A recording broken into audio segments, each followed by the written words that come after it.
Como dice el refrán, el mar revuelto ganancia de pescadores. Mediáticamente se confunde a las personas y ya la gente no sabe cuál es la verdad y cuál es la mentira, porque lo importante es mentir y mentir que algo queda. Dentro de un momento vamos a aclarar algunos puntos sobre SENASA, pero como siempre es importante para nosotros agradecer humildemente el hecho de que estén apoyándonos siempre con su presencia en sus hogares o donde quiera que estén viendo el programa. Y este esfuerzo descomunal, sábado tras sábado. Esto no es fácil, señores míos. Como decía alguien por ahí, yo preferiría estar pegando sellos. Pero no me ha tocado pegar sellos, sino que me ha tocado pues hacer, hablar y investigar en este programa todos estos años. Así que buenas noches y vamos a comenzar con nuestro primer comentario. Y vamos a comenzar con el reportaje que hiciéramos la semana pasada, donde mostramos cómo la anterior administración de SENASA, dirigida por el doctor Santiago Jacín, había suscrito contratos con prestadores privados en el régimen subsidiado, que es el financiado por el Estado para proteger a indigentes, envejecientes, desempleados, que cuando se leen levantan realmente serias sospechas, ya que reciben altas sumas de dinero sin la certeza de que los servicios contratados son realmente recibidos. Nos referimos a Kersun SRL, que desde el 2020 recibió pagos fijos de 130 pesos por cada uno de los 500,000 afiliados asignados solo a esa empresa. ¿Cómo se lo asignaron? No sabemos, un gran misterio. En el sentido de que no sabemos si hay una estructura, un software también montados que le digan dónde va a estar un consultorio de usted, en tal sitio. Pues mira, este grupo que viven cerca van a ir a ese consultorio privado de atención primaria. Y este esquema de estos 500,000 afiliados asignados se hizo con el pago capital, en el que se paga por cada afiliado, váyase o no se vaya, no hay realmente una auditoría real que uno pueda determinar de que ese paciente fue a ese consultorio. Sobre todo porque reciben decenas de consultas de otras ARS privadas en el mismo sitio. Por esta modalidad que tradicionalmente solo se aplica a la red pública, SENASA pagó a esa empresa, señores, 65 millones de pesos mensuales por 4 años. Vamos a ver el monto total entre ese contrato que hacía en esos desde 2021 a 2025, porque se firmó a finales de noviembre del 2020, pues por ese solo contrato recibió 3.770 millones de pesos. Por el otro contrato, que era telemedicina, que todavía no han explicado qué es eso, por ese contrato recibió 290 millones de pesos y por el otro, que también servicios de salud bucal ofrecen, pues también recibió por ese periodo 290 millones de pesos, para un estimado bruto de 4.350 millones de pesos para esta empresa, para varias consultas que tenían en varios puntos de la ciudad y de algunos pueblos importantes de la República Dominicana. Como recordarán, visitamos al azar algunos y no presentaban los servicios que estaban dentro del contrato. No habían los especialistas que dicen que había. Y cuando pedimos que se nos diera mayor información a través de SENASA, esta prefirió no hacerlo, diciendo que el administrador, el director era nuevo y que todavía no conocía bien todos los asuntos y prefirieron no hablar. Santiago Jacín dijo que iba a buscar el contrato porque parece ser que no recordaba ese contrato y que entonces nos iba a dar una entrevista. Ha ido a todos los programas de radio afines a él porque, como saben ustedes, SENASA daba publicidad, como daba publicidad a a este programa porque es un cliente de la empresa y de Color Visión también. Pero no ha venido donde nosotros, no nos ha explicado el contrato, pero sí ha hecho, la verdad, que ha cogido como punto de quiebre el hecho de que hubo una confusión de un reportaje de investigación que se pasó por CDN de la periodista Yulisa Céspedes, donde se hablaba de una estructura que dentro de SENASA estaba cogiendo dinero a través de una red, no lo sé explicar bien, pero según el presidente de la República, Luis Abinader, estableció que esa parte fue SENASA que la denunció al PETCA y que el PETCA estaba investigando este caso. Pero eso es totalmente diferente a lo que nosotros presentamos. Porque nosotros presentamos un contrato que, como ustedes comprenderán, ese contrato firmado por el propio Santiago Jacín no fue que lo llevó al PETCA y diga,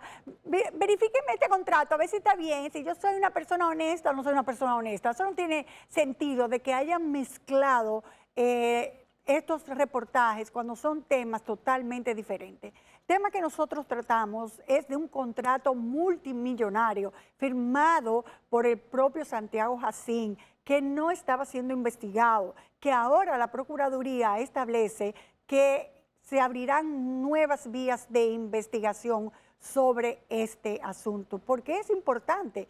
Yo creo que, señores, jugar con la salud del pueblo yo creo que una cosa, es más, los narcotraficantes son santos ante este hecho. Si ponemos la gravedad del asunto de un problema de salud pública, donde la ARS SENASA es la mayor de todo el Estado dominicano, donde todos los dominicanos tienen la seguridad de que van a tener seguridad social de buena calidad. Por eso es que es tan grave este asunto, demostrando que si el seguro, como es la ARS, está permeado por la corrupción, entonces debilita el sistema de salud de todo el país.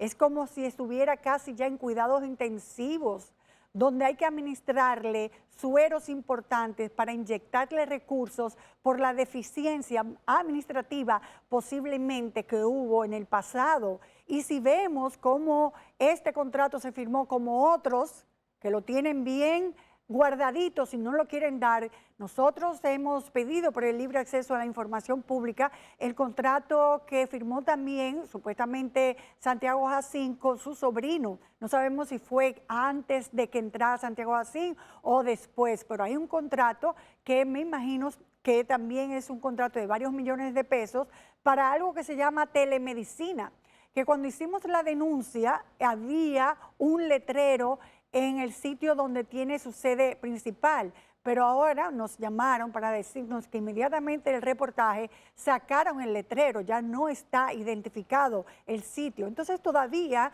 estamos esperando que SENASA, un contrato que debería ser tan fácil de encontrar, todavía están recopilando informaciones. Porque sabemos que dan 15 días en la ley, pero señores, 15 días es cuando es un documento de mucha investigación, de años de investigación, que hay que buscarlos, etcétera, etcétera, como máximo 15 días, pero no buscar un contrato que se puede hacer en 1 hora o 2 horas. Pero esos contratos estaban muy bien guardaditos. Yo creo que no era en el manejo de todo el mundo que podía ver la realidad última de las cosas de esos contratos en el régimen subsidiado. Recuerda que dijimos en el reportaje anterior que el régimen subsidiado sí hace algún tipo de contrataciones con instituciones como rehabilitación, oncología, cardiología, dermatología, pero claro, son instituciones sin fines de lucro. Usted no puede amamantar el sector privado para que haga consultas públicas y no verificar que usted va a poder supervisarlo y que va a poder saber que esa gente está dando las consultas como deben ser. ¿Sabe por qué? Porque ellos, que son los que deberían motivar a la comunidad, atención primaria, porque ¿qué es la atención primaria? Es evitar que la gente se enferme y que cuando yo tenga diabetes tenga que ir a un especialista, o que ya cuando tenga una cardiopatía tenga que ir a un especialista y costarle más dinero al Estado Dominicano. Entonces, estas consultas de atención primaria es precisamente para evitar eso. ¿Y qué tienen que hacer las consultas de atención primaria? Estar siendo activos en la comunidad, buscar la gente. Mire, usted no se vacunó, usted tiene que venir. O sea, es un trabajo arduo para prevenir grandes enfermedades en el futuro. ¿Ustedes creen que esas personas, esos contratos, porque son varios, hicieron eso? Ellos, en una nota de prensa, un comunicado enviado a, que yo sepa, a un solo medio, pero podría ser más, solo lo vi en un solo medio, a nuestro medio no llegó. Ellos establecen que le han dado el servicio a 2 millones de personas, pero así, o sea, así cortaditos, 2 millones de personas en todo el transcurso de que tuvieron como contrato ese servicio de atención primaria. Y dicen que fueron auditados y un gran etcétera. Nosotros teníamos el testimonio que alguien no quiso hablar después por ese miedo de todos, o de una gran mayoría, de hablar de que muchas veces realmente existen listados, pero eran listados que se repetían los nombres mes tras mes. Y alguien curioso comenzó a llamar. ¿Usted fue a la consulta de tal sitio? No, yo nunca he ido. No, yo no fui. No, yo no. Entonces, lamentablemente no nos quiso dar la entrevista por aquello ya que lo que acabo de decir del miedo que tienen. Pero hubiese sido vital tener ese testimonio. Lamentablemente no fue así. Bueno, hemos recibido más casos y uno de ellos es muy importante. Se trata de los suplidores de la osteosíntesis, justo la profesión que tiene el Santiago Jacín, que es ortopeda. Entonces, se hablaba de algunas empresas que estaban siendo suplidoras del Estado o de SENASA, no de reconocida trayectoria, sino nombres extraños, recién instalados como sociedades privadas, y nos mencionan una en específico. Ese testimonio lo vamos a ver dentro de un momento y vamos a desarrollar. Nosotros vimos de qué empresa se trataba, una empresa servidora de SENASA, y que, bueno, tiene algunas cosas interesantes que vamos ahora a explicarlas aquí. Todos somos de alguna manera impactados por ese tema de la corrupción como ciudadanos, porque es el dinero de todos nosotros, es lo que está en juego. Y eso, más el tema, lo que yo he sufrido con este tema, que ya vamos para 2 años y no he podido ni dormir. Yo duermo quizás 2 o 3 horas diarias, no puedo dormir más de ahí por lo incómodo de estar en una sola posición. Este afiliado representa a miles de afiliados del régimen contributivo de 42 años. Se refiere al calvario que vivió al ser afectado por una empresa a la que SENASA le asignó productos de osteosíntesis, o sea, de ortopedia, que son las placas, tornillos y alambres usados para curar huesos fracturados, tras haber sufrido un accidente de tránsito. Fractura de brazos, costillas y del fémur izquierdo. Estuvo 7 días en espera de la aprobación de SENASA, hasta que finalmente pudo ser operado. O sea, la placa era un material que iba interno en la pierna. Y nada, dijimos, vamos, está bien, vamos a esperar esos materiales que lleguen. Según el testimonio, SENASA hizo la solicitud de los materiales y escogió la casa comercial que iba a promover el material, Carimet Service. Hasta casi 1 año y medio después de la operación, en abril del 2025, se rompió la placa que le habían colocado en el fémur. Caigo en cama de nuevo, me ponen un yeso movible, de esos que se pegan con strap, que lo había utilizado antes. Bueno, esta es la placa que hace referencia el afectado, que se le colocó dentro de su pierna, el fémur, y se le rompió. Miren, era así que iba y se rompió. Tanque. Uno lo ve y lo ve baratongo, la verdad. Como pueden apreciar, no es de acero quirúrgico ni de titanio, que proporciona una fijación estable a los fragmentos óseos, diseñado para ser compatible con el cuerpo, duradero y resistente, que no se rompa fácil, porque después que está adentro, figúrense ustedes, como ocurrió en el caso del testimonio. Esto, según lo que nos dice la persona, la afectada, le costó a Senasa 15,000 pesos, cuando ese material es vendido en otras casas comerciales reconocidas en un mínimo de 40,000 pesos.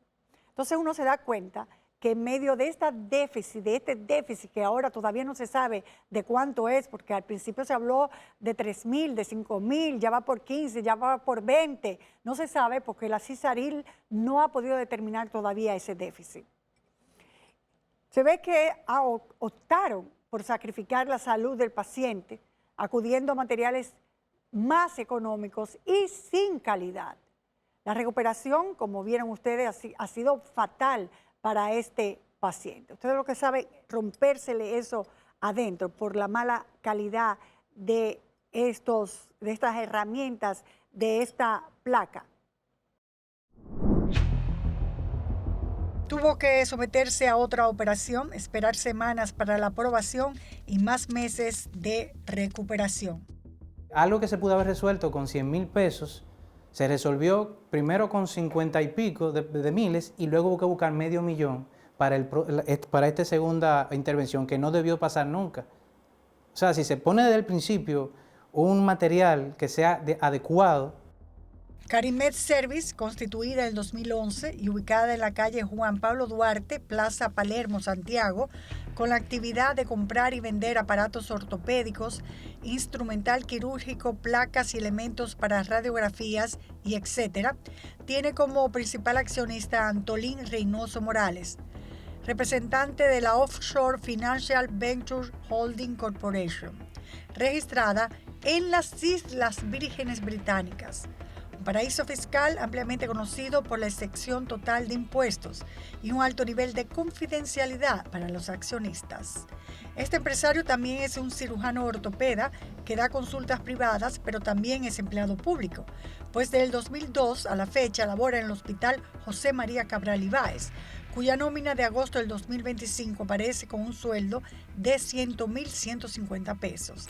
Al igual que Julio César de León Valdés, subdirector administrativo del hospital, con un sueldo de 117,000 pesos. Y es el director de Carimed Service, con un poder de representación durante un año y sin ningún tipo de remuneración, para firmar cualquier tipo de documentos en nombre de la sociedad.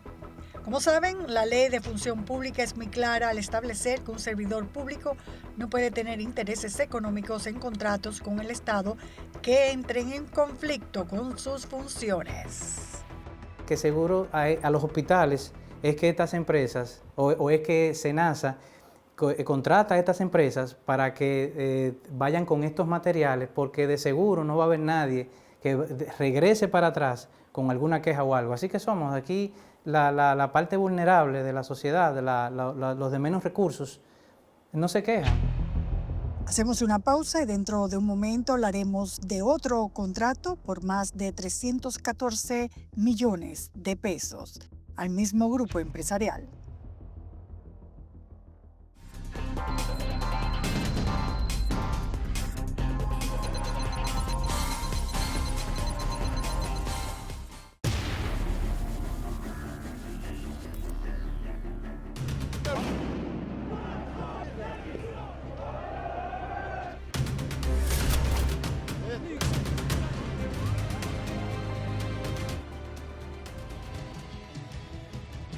N Digital, cada minuto una verdad.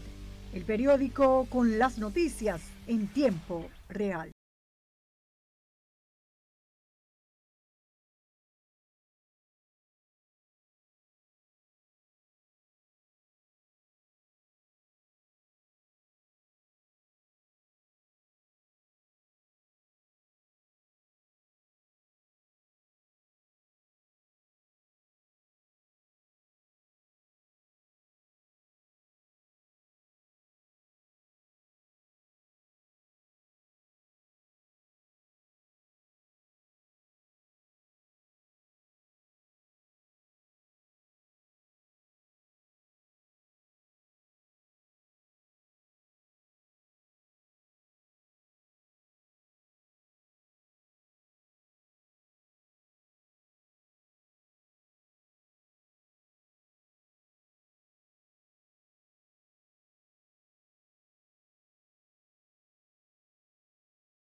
Vamos ahora a presentar otro contrato que nos llegó al final de la semana y que también presentó el jueves la periodista Edith Febles. Se trata del contrato para la compra y venta de servicios de salud entre Pharmacart y Senasa. Esta empresa también pertenece al grupo de Kersum, que es la empresa del otro contrato de la semana pasada de atención primaria en el régimen subsidiado por 65 millones de pesos. Este contrato también tendría que ser explicado, porque de hecho tenemos a mano esta resolución de la Dirección General de Contrataciones Públicas a raíz de que una solicitud de investigación presentada por otra empresa llamada DHN Digital Health Network. Esta empresa entiende que se le violaron todos sus derechos cuando tenía un contrato de Senasa que le fue terminado sin previo aviso y contratado otra empresa, que en este caso sería Pharmacart, sin licitación alguna. Esta empresa pedía saber, entre otras cosas, quién era el funcionario que se había beneficiado de esta nueva contratación. Vamos a hacer un resumen de lo que establece este importante reporte que gracias a esta investigación hecha por la Dirección General de Contrataciones Públicas, este contrato con Pharmacart fue suspendido ahora recientemente en julio del 2025, aun cuando se le dio 70 días para poder comenzar a hacer la nueva licitación. Veamos las cosas más importantes de este contrato y también vamos a hacernos varias preguntas, muchas preguntas que todavía Senasa no ha respondido. Porque como dije hace un ratito, todavía estamos en espera de otro contrato que pedimos por el libre acceso a la información pública, de un contrato de un familiar directo de Santiago Jacín y no ha sido enviado. Así que vamos a ver este nuevo contrato, el cual debe darse mucha explicación por él. El 15 de abril del 2025, la empresa DNH Digital Health Network SRL solicitó a Contrataciones Públicas una investigación contra el contrato entre Senasa y la empresa Pharmacart para la provisión integral de los servicios de asistencia farmacéutica ambulatoria para los medicamentos a los que tienen derecho los afiliados del régimen contributivo, pensionados y planes complementarios, y podrán consultar a través de una plataforma de telemedicina todo lo relacionado a los beneficios de asistencia farmacéutica ambulatoria. También pidieron identificar, como habíamos dicho, a los funcionarios responsables de estas negociaciones. Esta empresa manifestó que tenían un contrato vigente para el servicio de gestión de autorizaciones de medicamentos a los afiliados por un periodo de 4 años, desde el 1 de julio del 2020 hasta junio del 2025. Sin embargo, 3 meses antes, el 19 de marzo, recibieron una comunicación de Senasa cancelando ese contrato. La Dirección de Contrataciones inició la investigación días después de recibirse esta petición. Manda notificación a Senasa para que le dé su versión de defensa y esta alegó que el contrato con la empresa había generado déficit y problemas de control, por lo que buscó un nuevo proveedor y que su contratación con Pharmacart se rige con la Ley 8701 de Seguridad Social, porque según ellos, esta empresa es una prestadora de servicios de salud, o sea, una PSS, y no se rige entonces por la Ley 340-06 de Compras y Contrataciones Públicas. Mientras, la empresa beneficiada con el nuevo contrato no presentó ninguna defensa aun cuando la Dirección de Contrataciones se lo pidió. Luego solicitaron la opinión de CISARRIL y el 30 de julio del 2025, esta concluyó que ha identificado una serie de términos y estipulaciones que se apartan de la naturaleza de un prestador de servicios de salud, PSS, sino más bien a la elaboración de un mecanismo financiero destinado a la contestación de costos en la disposición de medicamentos ambulatorios a sus afiliados, mediante la plataforma informática diseñada para tales fines. Es decir, no se contrató un servicio de salud, sino una solución tecnológica. Además, no tiene el aval de salud pública como prestadora de servicios de salud PSS. Eso quiere decir que sí se debió realizar una licitación pública. Y así se constató que fue una contratación directa, violatoria de la ley de compras, violando la libre competencia, equidad, transparencia, publicidad y etcétera. Pero ahora pasemos al contrato firmado por Senasa y Pharmacar el 28 de febrero de 2025.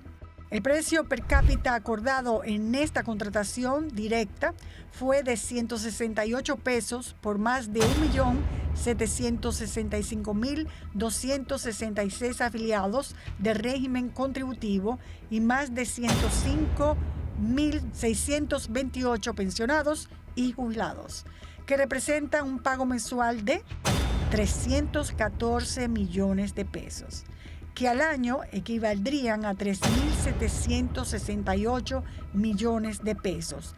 Y durante 3 años de vigencia del contrato, eso significaría un total de 11.304 millones de pesos. El contrato presenta cuestionables ventajas como el pago de las farmacias, cuando en contratos anteriores esa responsabilidad era de Senasa, estableciendo en su artículo 7º que todos los prestadores farmacéuticos de la red someterán sus facturas a través del PSS contratado y luego de ser auditadas por la misma PSS, estos valores serán pagados directamente por la PSS a las farmacias que hayan facturado. Otra tarea que Senasa delegó mediante el contrato a esta empresa fue el control del límite de cuotas de cada afiliado. A último momento pudimos conseguir, gracias, un contrato que esta empresa hacía firmar a las farmacias.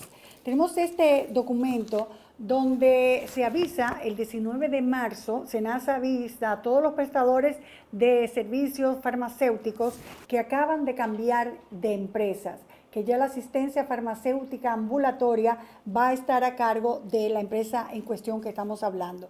Eso fue el 19 de marzo y para los pocos días del mes de marzo de ese mismo año, o sea, hace unos meses atrás, mandan un contrato a todas las farmacias que están inscritas en el servicio de salud pública, donde dicen que han cambiado algunos artículos del contrato que tienen ellos con Senasa. O sea, oigan, qué cosa tan difícil de pensar que esta empresa es la que le dice a las farmacias que han cambiado algunos artículos de su contrato, del contrato de las farmacias con Senasa. No sé si tienen el derecho de hacer eso. Donde dicen que van a tener que pagar comisiones. Dice, valores y formas de pago de comisiones. Pharmacar descontará una comisión del 4.25% del valor de la adjudicación de todos los planes, sin importar su clasificación.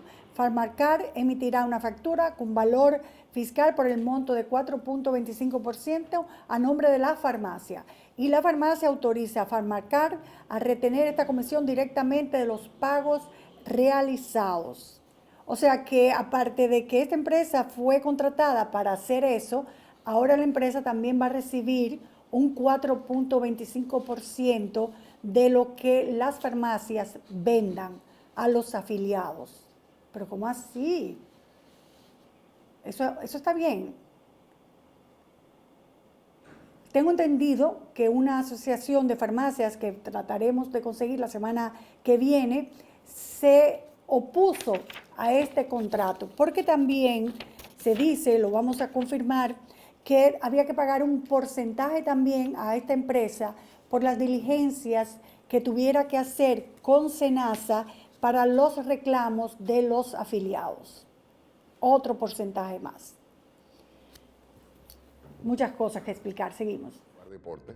Siendo deporte de contacto, yo lo jugué todo. Finalmente, el 15 de agosto del 2025, 2 días antes de que Santiago Jacín fuera destituido de Senasa, Contrataciones Públicas emitió esta resolución en la que acoge la denuncia presentada por la empresa DNH. a la que le aclaró que no tiene competencia para resolver conflictos contractuales particulares como la rescisión anticipada del contrato, por lo que ellos deberían acudir al Tribunal Superior Administrativo y así lo hicieron. En esa misma resolución disponen la anulación del contrato entre Senasa y Farmarcar SRL, pero permiten que el contrato siguiera vigente por 70 días hábiles para evitar afectar a los afiliados. También ordenó convocar a una nueva licitación y pagar a Farmarcar los servicios prestados hasta el cese del contrato. Servicios que han sido muy cuestionados. Aquí tenemos algunas quejas de usuarios en las redes sociales. Es importante eso, se localizaron algunas quejas, que es importante que la gente sepa, porque teníamos la denuncia de que se había obstaculizado mucho cuando un afiliado iba a una farmacia y que tardaban hasta 2 horas en decirle sí, pueden comprar el medicamento porque la plataforma no estaba funcionando o no se sabe lo que pasaba, pero que había muchos obstáculos. ¿Y qué hacía el afiliado? Se cansaba porque tú no puedes ir 2 y 3 veces a la farmacia a buscar un solo medicamento, entonces lo compraba por otro lado. Oh Dios. Entonces aquí me pasa, Maciel, algunas de estas quejas. Por ejemplo, esta hecha hace 13 semanas, dice: estoy muy indignada con esta situación. En mi caso me operaban ayer y no he podido iniciar por los medicamentos, porque si no es presencial no los venden. ¿Cómo es posible que uno en estas condiciones tenga que ir a una farmacia? Eso es inhumano. Veo otro que dice aquí, no sé por qué dice él, de manera temporal ya lleva más de un mes. La app no sirve, no puede pedirse a domicilio, casi no cubre ningún medicamento, dicen que y reembolso, y después te dicen que tu plan no aplica para el reembolso. Hay que traducir alguna cosa, ¿no? Tienen algunas faltas. Aquí es tan difícil adquirir un medicamento con el seguro para una persona de 94 años de edad en la farmacia porque ustedes la rechazan. La solicitud por una simple firma cuando mi abuelo no está en condiciones de ir a la farmacia a comprar medicamentos, aún yo presentando un seguro, cédula, etc. ¿Qué rayo es lo que sucede con Senasa y las autorizaciones? Horas van y horas vienen las farmacias esperando y al final declinan la autorización, obligando al usuario a tener que comprar los medicamentos sin cobertura porque él está comprando medicamentos por gusto, etcétera, etcétera. Eso es lo que yo le había dicho, que ellos se cansan y tienen que ir a comprar. Mire este que dice: encima de todo hay que esperar 3 horas en una farmacia presencial y si no es presencial más de 5 horas para que siempre digan que no cubren. Qué abusadores. Lo mismo y bueno, cada una de estas es diciendo lo mismo. Si hacemos una estimación económica desde el 2021 a la fecha de los 3 primeros contratos en atención primaria, en el régimen subsidiado, como por ejemplo Punto Médico, Familiar Kersum, 3.770 millones de pesos, Telemedicina por 290 millones de pesos, Odontología en Salud Bucal SRL por 290 millones de pesos. Nos da un total de 4.350 millones de pesos. Y esta cifra sin contar con que el contrato prosiguiera más allá del 2025. Y si este contrato de Farmarcar hubiera prosperado, Senasa habría tenido que pagar 11.304 millones de pesos. También sin contar la renovación automática de 3 años más que figuraba en la negociación. El mismo grupo empresarial habría facturado a través de Senasa más de 15.650 millones de pesos. Y reiteramos, sin las renovaciones de los contratos. Esta semana, Senasa informó que 10 centros privados de atención primaria que operaban bajo el esquema de pagos capitados fijos en el régimen subsidiado, lo que nosotros denunciamos, fueron cancelados. Solo se mantendrán los que operan bajo el modelo de pago por servicios prestados. La medida busca concentrar esos recursos estatales en la red pública. Senasa, Eduardo Guzmán, se encuentran ante la Procuraduría General de la República para... Este sábado en la mañana, el presidente Luis Abinader dispuso que el Superintendente de Salud y Riesgos Laborables, la CISARRIL, y el Director Ejecutivo de Seguro Nacional de Salud entreguen ante la Procuraduría de la República un informe con graves irregularidades detectadas en SENASA. Misión cumplida. Jenny Berenice Reynoso, para los fines correspondientes de investigación y actuación del Ministerio Público.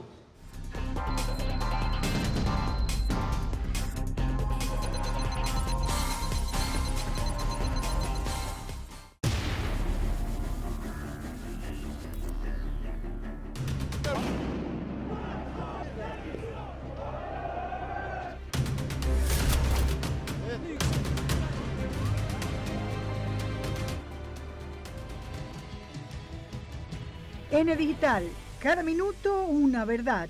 El periódico con las noticias en tiempo real.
En República Dominicana el suelo se reparte como si no tuviera reglas, o sea, las tierras.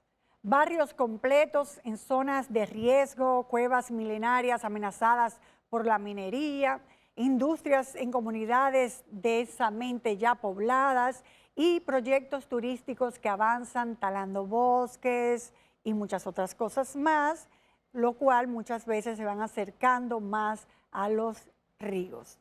Un diagnóstico reciente del Viceministerio de Ordenamiento Territorial confirma lo que por años ha sido evidente. El territorio dominicano se usa de forma caótica, en desorden total, y eso está costando vidas, alimentos, historia y futuro.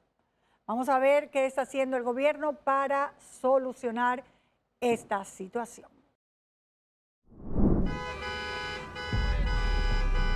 El problema no es nuevo. La expansión urbana en los años 60 sembró las bases del desorden y aunque pasaron 6 décadas, fue apenas en diciembre de 2022 cuando se promulgó la Ley de Ordenamiento Territorial. El Distrito Nacional apenas tenía 14 kilómetros cuadrados y con la expansión urbana al 2020 tiene una huella construida de más de 100 kilómetros cuadrados sin ninguna regulación. Ese crecimiento desorganizado no se limita a la capital. El suelo se clasifica en urbano, agrícola, industrial, turístico o costero marino. Pero en la práctica todo se mezcla sin control, generando conflictos que ponen en jaque la seguridad y el desarrollo. No se puede permitir que se siga construyendo en los suelos de vocación agrícola. Por ejemplo, la gente habla mucho de moca, que mocas se están comiendo los suelos agrícolas, pero eso no solamente ha estado ocurriendo en Moca, ocurre en La Vega, ocurre en San Francisco, ocurre en San Juan de la Maguana. Ese hallazgo lo confirma el Plan Nacional de Ordenamiento Territorial, cuya elaboración se tardó 4 años y finalmente fue presentado en este año 2025. En los estudios que hemos hecho, es preocupante los datos que hemos encontrado. San Cristóbal ilustra como pocas provincias lo que ocurre cuando el suelo se usa sin planificación. En los años 80, los terrenos cercanos a los ríos Nigua y Yubaso comenzaron a fraccionarse y venderse como solares. Así nació el barrio Madre Vieja Norte. Entonces fue formando poco a poco, esta era pertenecía a parte del río y esto se fue poblando al paso. Esto no tenía calle, aquí la mayoría de esto era hoyo. La mayoría de las casas estaban hechas, pero esto era hoyo, después fue que le echaron la calle, ya a través del tiempo vinieron haciendo la tubería del agua. Hoy, esos suelos que inicialmente eran de vocación agrícola son comunidades densamente pobladas, donde los gobiernos han construido escuelas, comercios, viviendas, pero con un nivel alto y medio de amenaza de inundación, según los daños identificados en el Plan de Ordenamiento Territorial de San Cristóbal. Cada vez que se pone el nublado y que hablan de tormenta tropical y de viento y ciclón, ya uno está con el nervio y el susto, porque imagínate, una situación difícil y ya se ha vivido 2 veces y de verdad no deja sin nada. Los recuerdos de tormentas y huracanes son dolorosas pruebas de esa vulnerabilidad, como la tormenta Noel en 2007, que dejó un saldo fatal de 11 muertos, 1.200 familias desplazadas y barrios enteros convertidos en ríos. En 2011, el huracán Irene volvió a castigar a San Cristóbal, 21.000 desplazados y pérdidas millonarias. Se metió en todas las casas. Esta se la fue llenecita. Yo tuve una pérdida aquí como de 2 millones de pesos en ese tiempo. Otros barrios como Las Flores y La Jeringa, con elevadísimos niveles de pobreza, también se levantaron en zonas vulnerables y hoy enfrentan riesgo de inundación medio. Pero no solo las viviendas son el problema. En agosto de 2023, San Cristóbal vivió una tragedia que pudo evitarse: la explosión en un polígono industrial en pleno centro urbano. Más de 30 muertos y decenas de heridos. Una catástrofe que expuso los peligros de mezclar industrias con zonas residenciales y escuelas.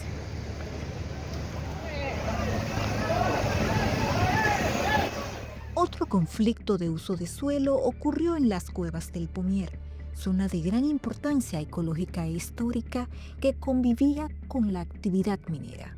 Después de décadas de explotación y cuevas dañadas, el 27 de febrero de este año el presidente Luis Abinader dispuso la paralización de la extracción de cal en la zona. En Río San Juan también se evidencia la falta de cumplimiento de las normas. Los manglares cercanos a la playa de los Barcos llevan más de 2 décadas destruyéndose. La idea es evitar que esos manglares continúen provocándose con ellos. Eso es un ecocidio lo que han hecho ahí. El caos se expande con el boom inmobiliario. Solares en cuencas de ríos, lotes en áreas agrícolas, bosques talados y carreteras abiertas sobre montañas. En los últimos tiempos, todo el que tiene 3 puños de tierra lo está notificando para convertirlo en solares, algunos para hacerlos villas cuando son atractivos en la montaña y otros cuando son más urbanos para convertirlo en complejos habitacionales. Todo se promociona abiertamente en redes sociales como progreso, cuando en realidad es un daño irreversible. Solares en Bonao, desde 1.255.000 pesos, con entrada majestuosa al proyecto y vistas hermosas hacia la montaña para construir tu hogar. A tan solo 1 hora de Santo Domingo y Santiago, 3 minutos del río. Estamos habilitando 22 lotes que estarán disponibles a partir del 15 de este mes. Imagina despertar todos los días y tener esta grandiosa vista a las montañas. Se están depredando los bosques. Veo que se están usando, reitero, los predios agrícolas y ganaderos para estos proyectos sin ningún plan de manejo, que no debe ser cualquier plan de manejo, porque cuando tú cortas un árbol que tiene 5, 10, 15, 20, 30 años, aunque tú lo restaures, ese árbol va a durar esa misma cantidad de años para hacerse aprovechable. Aunque la Cámara de Diputados ha aprobado iniciativas que declaran prácticamente todas las provincias con vocación ecoturística, son muy específicas en las condiciones a cumplir. Muy pocos de esos proyectos que se promocionan están amparados en el ecoturismo. No se puede construir con determinados materiales, sino que vienen inclusive especificados cuáles serían los materiales que se pueden utilizar para las construcciones, que no es el caso.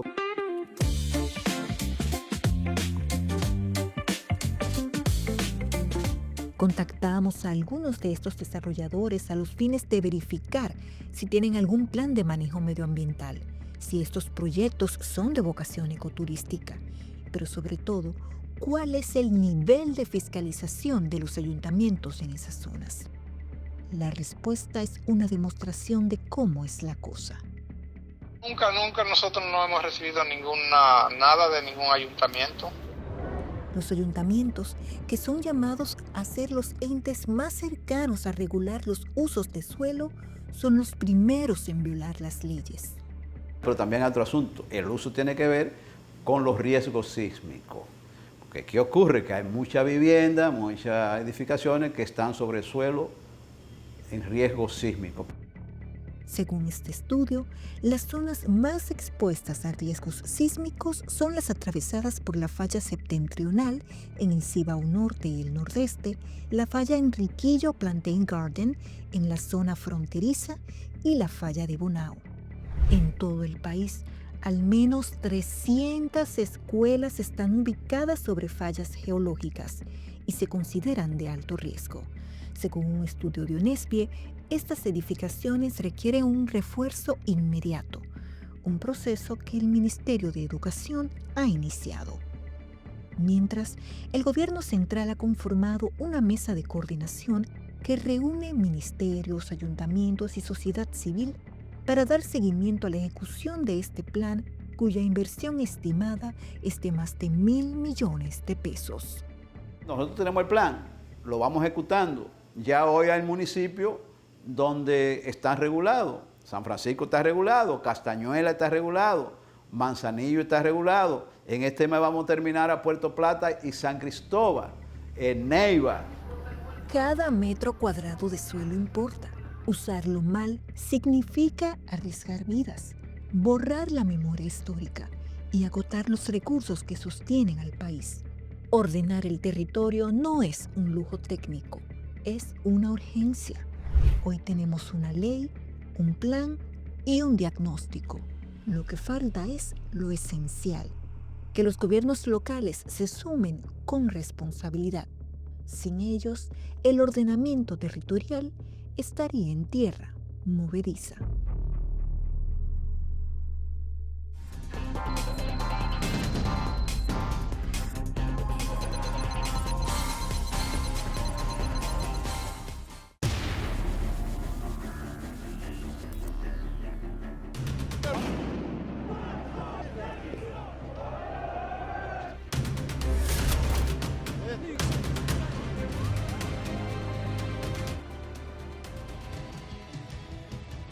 N Digital, cada minuto una verdad.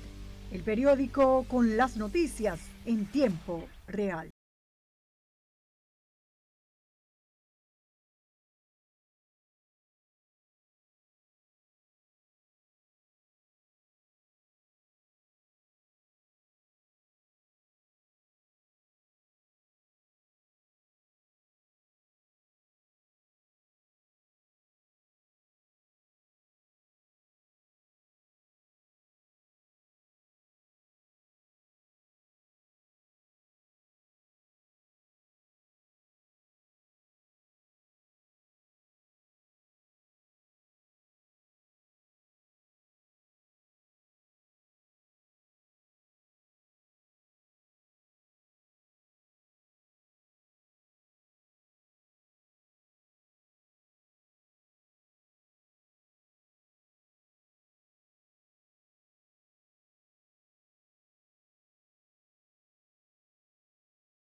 Quiero agradecerle al periodista Valenzuela que escribió sobre Franklin Guerrero, que ha trabajado con nosotros por mucho tiempo y que seguirá trabajando, si Dios lo quiere, también por muchos años más. Bueno, pues escribió un artículo fantástico, decía la cámara que nunca calla, Franklin Guerrero. Bueno, pues gracias, todo el equipo de N Investiga agradece este artículo, como también, por supuesto, nuestro querido Franklin Guerrero. Bueno, ya que hablo con él y de él, vamos a presentarlo. Adelante, Franklin. Vamos a la fotocrónica de este sábado 13 de septiembre del 2025. Ante todo, muchas gracias al hermano y amigo Roberto Valenzuela por la publicación que hizo de mi humilde trabajo en la fotocrónica, siempre con Nuria Piera. Y a Nuria de igual manera, siempre la voy a querer desde que éramos muchachitos allá en el ensancho Sama. Siempre he tenido agradecimiento a ella y a su familia por todo el apoyo que me han brindado y cómo me toleran. Vamos inmediatamente a esta intensa semana. El país se ha visto sometido a incontables problemas, desde la situación del dólar, lo de las denuncias de sustracción de fondos públicos en varias instituciones del gobierno, hasta la muerte de 5 jóvenes en los famosos intercambios de disparos, que no existe la pena de muerte en este país, mientras tanto la policía la aplica sin que eso esté en el Código Penal.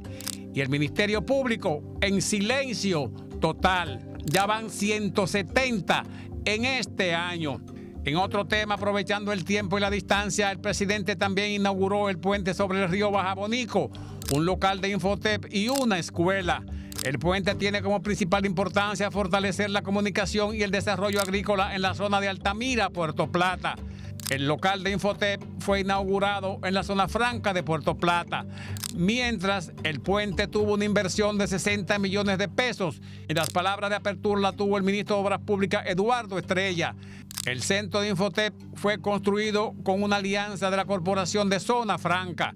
Las actividades se iniciaron con la construcción de la carretera Villa Elisa, Punta Rusia, La Ensenada, que conecta Puerto Plata con Montecristi. En otro tema, el domingo en la tarde me llegó la invitación a la misa del 5º mes de la tragedia del Jet Set. No podía faltar. Es una promesa solemne. La fachada lo dice todo. Nunca podemos olvidar a los que se han convertido en los verdugos de esta desdichada sociedad de injusticias. El padre Rogelio es el caballo de Troya que nos lleva al pelo en reclamar una justicia que desde el principio fue una quimera o una pesadilla adelantada. Una dama sobreviviente que estuvo en la fiesta de Ruby Pérez ese 7 de abril, junto a una amiga venezolana y que también acompañó a la difunta bajo los escombros, hasta que fueron rescatadas, ella como testigo y la amiga rumbo al cementerio. Pocos asistentes físicos, pero los solidarios aún rezan por las víctimas y los que intentan callarnos en su silencio cómplice. No han dicho una sola palabra ni se comprometen a nada que no reposan en sus protecciones a los negligentes propietarios que creen que todos somos una manada de salvajes sin vergüenzas. El anunciador allá arriba en la calle aún promueve la fatídica fiesta del 7 de abril. La misa inicia puntual y las palabras nos alimentan el alma y la solidaridad. Cánticos llenos de lágrimas ajenas y banderas sin color ni patria. Familiares con varios rosarios y 3 crucifijos, por si con uno no bastara para tanto dolor. Rogelio pide en su homilía un mausoleo allí para recordar y orar, y las lágrimas van a regar las flores de siempre. En otro tema, el trabajo que le encomendó el presidente al Ejército y a la Dirección de Migración no se detiene. El martes, el Ejército detuvo una jipeta en Cana Chapetón, en Montecristi, con 17 indocumentados. Ese operativo fue próximo a un caruaz. Había 6 hombres, 6 mujeres y 5 menores. Como casi siempre, el conductor huye. Los haitianos que los traen tienen los apodos de Gaby, Mamo y Colón. El vehículo fue trasladado a la 4ª Brigada del Ejército de la República Dominicana. Y por su parte, la Dirección de Migración detuvo a 1.512 nacionales haitianos y deportó a 1.155 en situación irregular durante los últimos días. Fueron realizadas las operaciones en el Gran Santo Domingo, Santiago, San Francisco, La Vega, Mao, Barahona y otras provincias.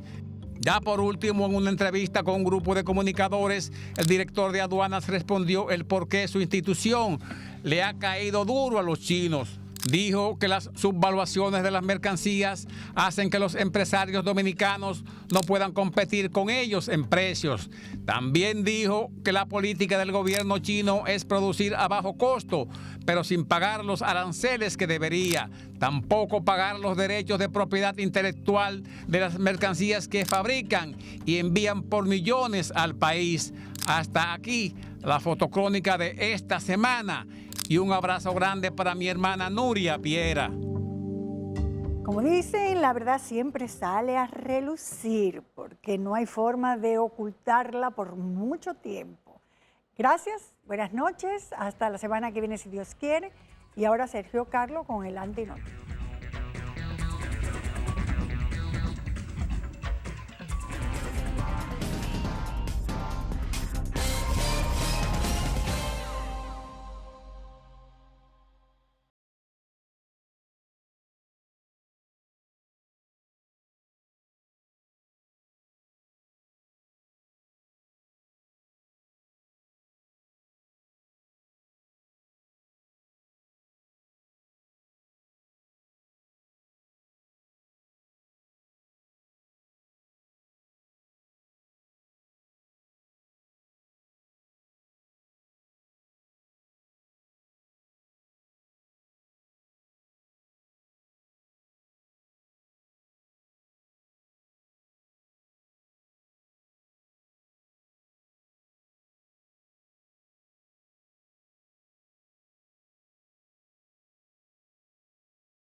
Hoy nos acompaña la doctora Yori A. Roque Jiménez, infectóloga, presidenta de la Sociedad Dominicana de Infectología.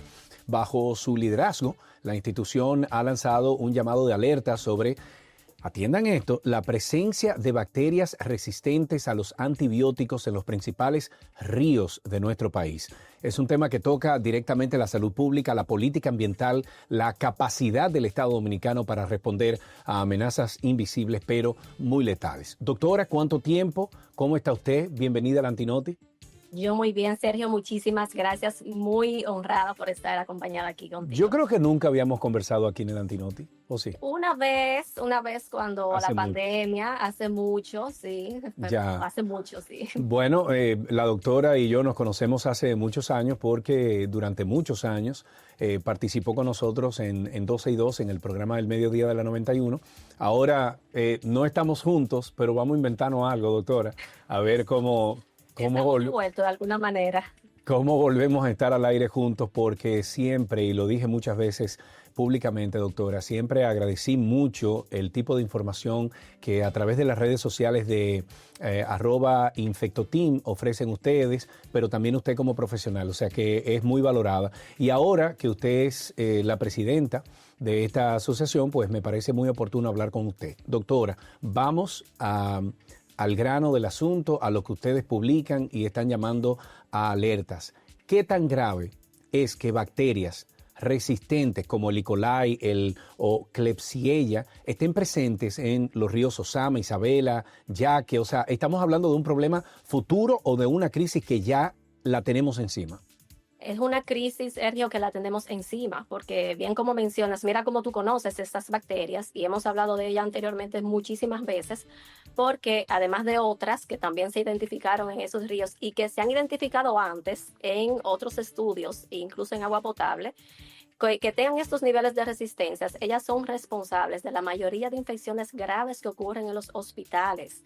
Es decir, lo que llamamos infecciones nosocomiales, infecciones asociadas a los cuidados de salud, y que tengan estos niveles de resistencia son realmente una alerta, una amenaza, pues ustedes saben que día a día nos quedamos con menos herramientas para su tratamiento, y si llegan entonces directamente a la población, dígase a través de estos ríos, que saben ustedes que son la fuente de diversos acueductos, o de manera directa, la fuente de agua para diversas comunidades, entonces realmente es una amenaza que tenemos ahí viva y que nos está atacando. Ustedes están alertando en esta publicación que hicieron, alertan también de que se ha detectado el Vibrio cholerae en un país con antecedentes de brotes de cólera. ¿Qué tan cerca, doctora, usted diría que estamos de un nuevo episodio epidémico, si lo podemos llamar así aquí en República Dominicana? Tan cerca como que ocurre el primer caso, porque imagínate, Vibrio cholerae es una bacteria que normalmente puede encontrarse en los ríos, lagos y otro tipo de agua. Tiene una característica, y es que se necesita un inóculo muy fuerte, muy grande, o sea, mucha cantidad de la bacteria para que ocurra un proceso infeccioso. Pero si ya la tenemos ahí, y como dije anteriormente, estas aguas son la fuente para diversos acueductos o para el consumo de muchas personas, y saben ustedes que ríos como el Yaque del Norte y demás son fuente para muchas personas van allí ya a bajar el calor, doctora. Exactamente, en estos tiempos. Entonces, tan cerca como que ocurra un primer caso, porque para que haya un brote, obviamente debe haber un solo caso, y ya a partir de ahí entonces la transmisión es muy rápida, porque no se va a identificar inmediatamente que se trata de Vibrio cholerae. Así que estamos tan cerca como eso. Vamos a ver, es una, ¿cómo se llama esto? Un rumor, ¿cómo es que se le dice? Una leyenda urbana, que nosotros los dominicanos, sobre todo una clase que no es muy pudiente, se vive metiendo desde chiquito en ríos, cada vez que llueve, en los charcos que se arman, etcétera, y que desde pequeños estamos muy inmunizados. Pero cuando vamos a la práctica y la realidad, la población dominicana está tan inmunizada naturalmente de muchas de estas cosas que encontramos en los ríos.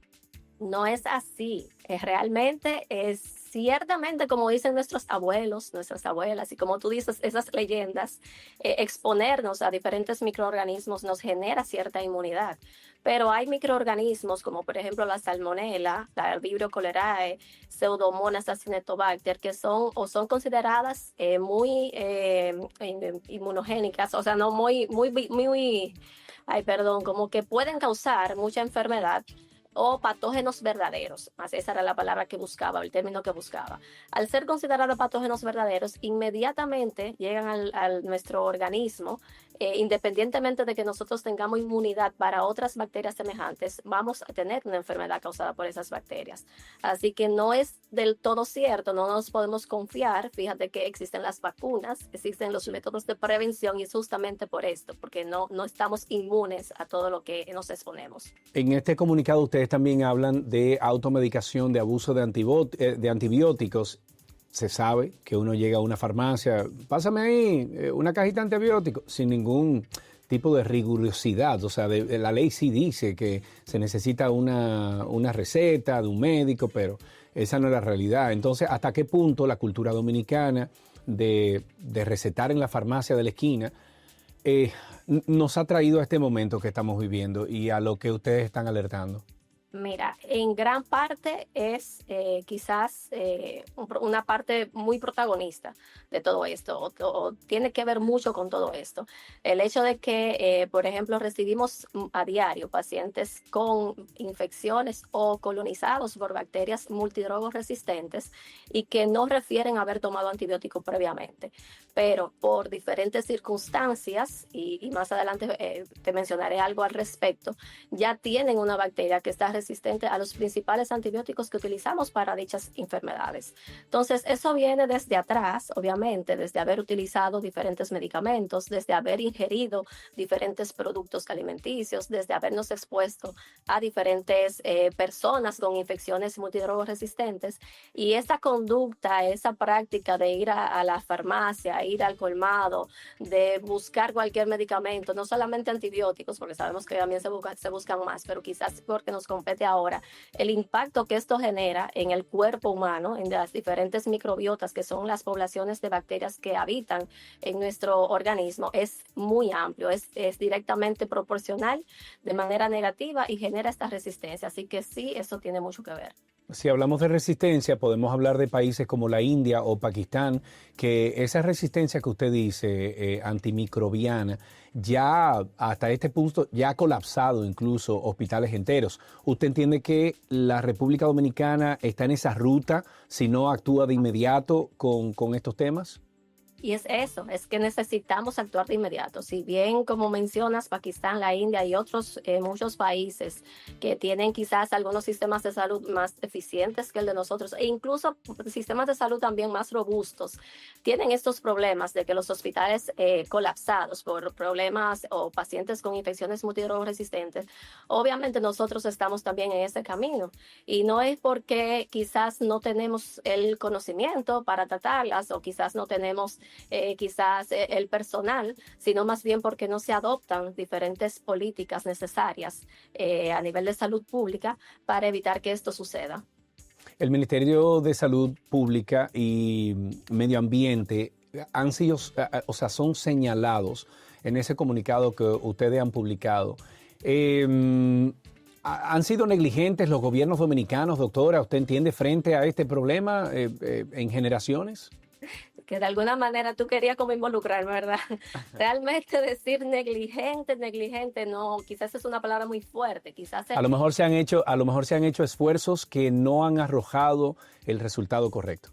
Exacto, quizás el hecho es de que no se ha tomado este problema como una política pública sostenida con el paso de los años y que de manera negativa entonces va repercutiendo. Quizás un gobierno toma una medida pero el otro no la sigue, el otro toma una, el otro no la sigue y además no se incluye el tema de la resistencia antimicrobiana dentro de los problemas esenciales a tratar o prioritarios a tratar. Más bien yo creo que hay algunas dificultades o quizás algunas debilidades, que es lo que llamamos a reforzar ahora y que tenemos la oportunidad no solamente como sociedad sociedad especializada, a la cual ahora mismo presido, sino también como ciudadanía, porque este es un trabajo que conlleva la unión de numerosos esfuerzos, numerosos sectores.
La OMS advierte que la resistencia antimicrobiana podría causar mucho más muertes que el cáncer para el 2050. ¿Qué tan cerca estamos en la región del Caribe de esa proyección apocalíptica? Porque eso es el final ya. Mira, realmente como mencionas, la Organización Mundial de la Salud dice que para el 2050 habrán un promedio de 10 millones de muertes por la resistencia antimicrobiana. Casi 2 millones directamente relacionadas a esta y 8 millones con algunos otros efectos asociados. Para la región de nosotros, de Latinoamérica y el Caribe, esto no es tan drástico.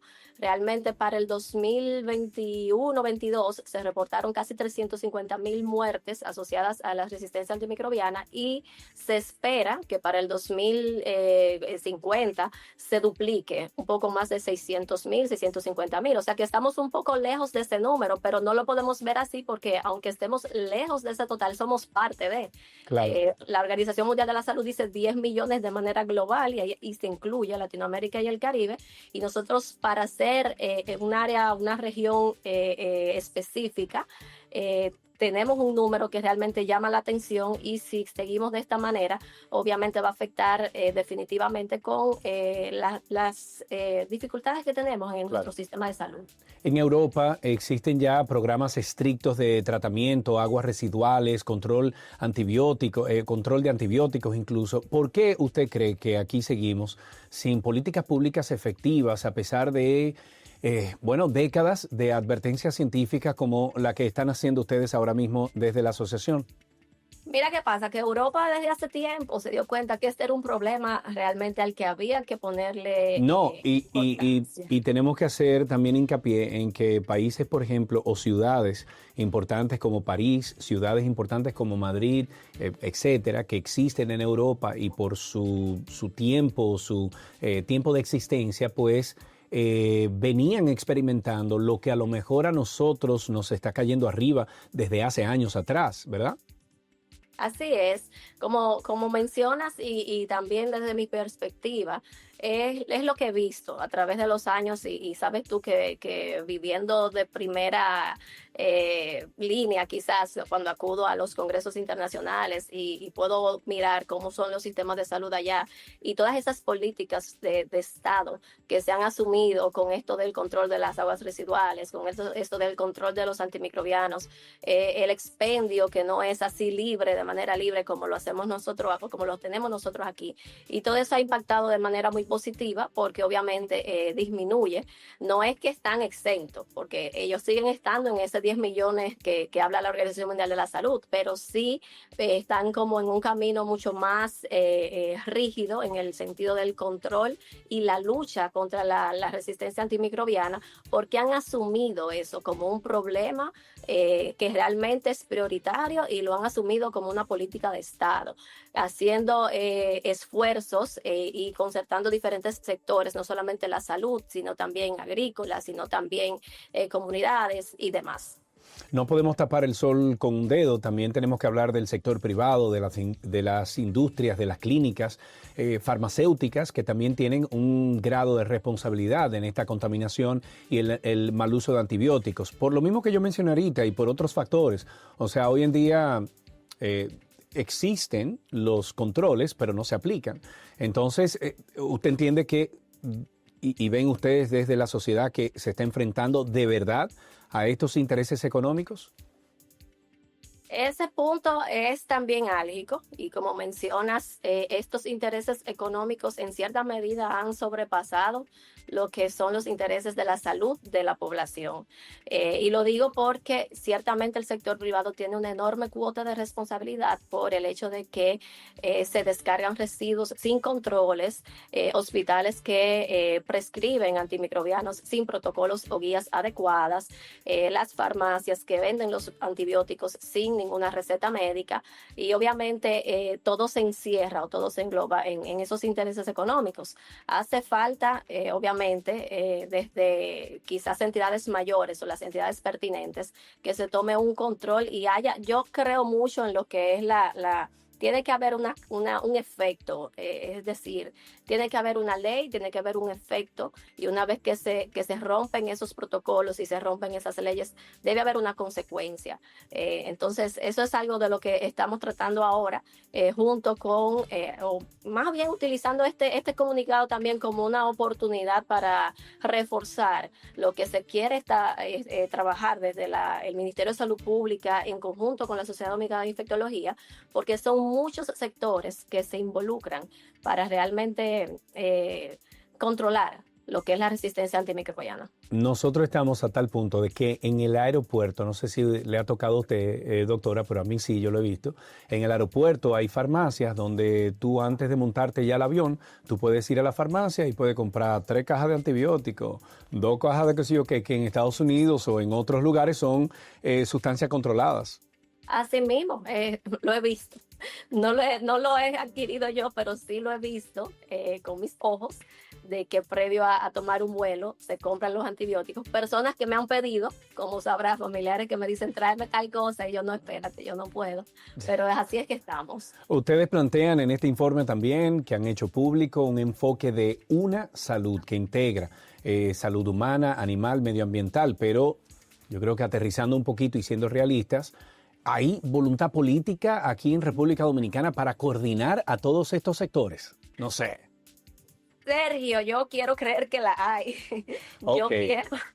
Exacto, mira, está ya formulado lo que es el Plan Nacional para el Control de la Resistencia Antimicrobiana, que es un plan que conjuga a estos sectores, como dices, además al sector educativo, a la educación también, porque incluye dentro de su cronograma, obviamente, impactar estos sectores que menciona, además de campañas educativas a la población, integrar la resistencia antimicrobiana en la formación académica en las universidades y demás. Entonces, yo quiero y tengo la fe de que sí que la hay. Que quizás como todo dominicano, lo que falta obviamente es alguien que, en serio, yo lo que entiendo es que faltaba alguien como que le diera el impulso y que obviamente quiera, imagínate, que sentar en una mesa a las farmacéuticas o a los farmacéuticos, a ganadería, a medio ambiente, el sector salud para ponerlos todos en la misma dirección. No es tan fácil, y más cuando venimos, como mencionamos antes, de la parte económica, cómo afecta eso entonces a estos sectores. Y yo creo que es un trabajo que alguien tiene que hacerlo y vamos a tratar de Dios mediante hacerlo. Doctora, yo sé que en su rubro no existe el hecho de tener una bolita mágica, ni mucho menos, esos son en otros sectores que utilizan, pero usted tiene la habilidad de ver en el futuro. ¿Usted ha tenido algún día la habilidad de ver en el futuro?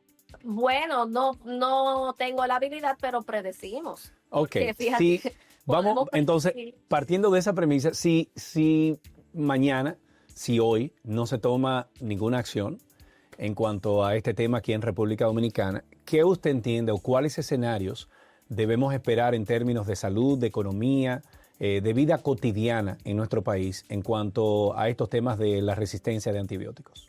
¿Ves? Eso yo no tengo, como mencionas, pero sí te puedo predecir. Cónchale, usted sabe que, doctora, yo me tengo que revisar porque hay veces que yo digo las cosas y tengo esta boquita, mire.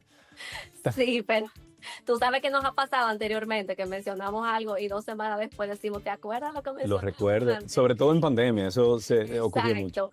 Pero mira, en la vida cotidiana, ¿qué vamos a estar viendo? Lo estamos viendo ahora y lo vamos a seguir viendo. Infecciones difíciles de tratar, recetas que no funcionan, cambios de medicamentos, mayores gastos en las familias, obviamente, porque tanto de ausentismo escolar, ausentismo en el trabajo, todo eso representa mayores gastos, mayores costos, y obviamente van a seguir circulando todas estas bacterias y otros gérmenes, porque también en ese reporte se hablaba de protozoarios, que son parásitos como ameba y yardias. Eso lo vamos a seguir viendo, obviamente, porque falta educación en la comunidad. En la parte económica, el costo, si hablamos del costo que representa una infección por alguno de estos gérmenes, como mismo la Organización Mundial de la Salud dice que para el 2050 van a haber tantas muertes asociadas, habla de 10 billones de dólares en costos de infecciones por gérmenes multidrogos resistentes, impactando de manera directa el Producto Interno Bruto y comparándolo incluso con diferentes acatombes, como decimos comúnmente. Así que obviamente es un problema grave, es un problema, no tenemos las estrategias, tenemos las herramientas, lo que falta es obviamente poner la acción, todo en acción. La voluntad, tiene que haber voluntad de la sociedad, tiene que haber voluntad de los políticos, tiene que haber una voluntad conjunta entre todos los sectores para que esto pase. Mi querida doctora Yori A. Roque Jiménez, gracias por estar en esta, por darnos esta conversación que yo creo que difícil de asimilar para muchos, pero muy necesaria. O sea, que un beso grande para usted, gracias. Y doctora, mire, invéntese algo cada 2 semanas aquí en el Antinoti, para verla, para escucharla. Tú sabes que estamos a tu orden, Sergio. Muchísimas gracias por el espacio y la oportunidad. Claro que sí. ¿Dónde podemos, yo sé que a nivel de profesión y de grupo, ustedes están en @InfectoTeam. Sin embargo, para la asociación, ¿dónde seguimos la asociación? ¿Qué tipo de contacto tienen con el público? Mira, la sociedad tiene también su Instagram, Sociedad Infecto, la pueden buscar en el Instagram, Sociedad de Infectología RD. Ahí están todos los infectólogos a nivel nacional. Estamos ubicados aquí en el Spring Center, esto es Arroyo Hondo, yo todavía me pierdo un poquito. Óyela ella, capitaleña. Porque usted, espérate, usted tiene que saber que la doctora es de Santiago. No, de San Francisco, pero de Cibao. Santiago. De Cibao. Pero la sociedad está aquí en Santo Domingo, en la Plaza Spring Center, en Arroyo Hondo. Aquí estamos a la disposición de todos. Y ya yo como persona, sabe, Sergio ya lo dijo, estoy en Santiago, pero ya comienzo aquí en Santo Domingo también. Eso sabes. Desde antes lo había mencionado y pronto estaré ya aquí en Santo Domingo. Lo importante es que a través de la vía remota la hallamos usted donde usted esté, doctora. Así es, inmediatamente. Muchísimas gracias, doctora Yori A. Roque Jiménez estuvo conversando con nosotros. La resistencia bacteriana, señores, ya no es un problema lejano ni científico para nosotros, es un peligro inmediato que afecta la forma en que bebemos agua, nos medicamos, nos cuidamos como sociedad. Entonces, esa indiferencia que tienen muchos podría costarnos mucho más que la prevención. La pregunta que les dejo a ustedes para que contesten ahí en los comentarios: ¿tendrá la República Dominicana la capacidad y la voluntad de actuar antes de que sea demasiado tarde? Repito, utilice la parte de comentarios de este video, los leo, y yo sé que la doctora va a estar pendiente de eso también. Hasta aquí esta emisión del Antinoti, soy Sergio Carlo, y a nombre de todos, te Victoria.